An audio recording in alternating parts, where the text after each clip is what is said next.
So the second part of attaching your contoured waistband is attaching the lining waistband. You're going to fold up the edge, the bottom edge, 1/2 inch. To do that, I usually run a basting stitch, 1/2 inch seam allowance, and then it just is an easy way to press it up. You're going to have a little bit of bunching around the corner, but that's okay as long as there's no bunching on the back. You're going to take the skirt and lay the lining waistband right sides together to the waistband that you previously attached to your skirt, and simply pin it all the way around.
Okay, then we're going to take it over to the sewing machine and sew it on.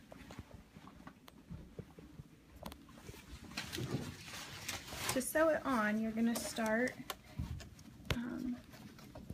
right by the placket.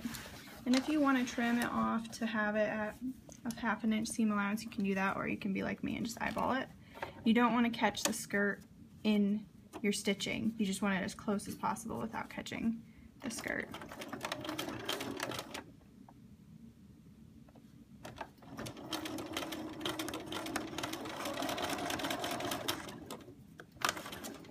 And then when you get here, you're going to want to do a 1/2 inch seam allowance again. And that looks like I didn't get quite there, so you just simply back stitch a few times. Perfect.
And then again pivot and maintaining that folded edge, sew down to that placket again.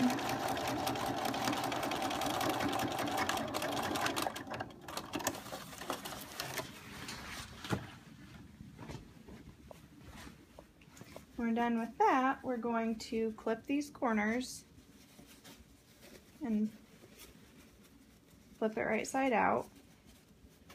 When you're done, and you're going to want to press this seam allowance up so that when you fold it over, that stitching line just covers.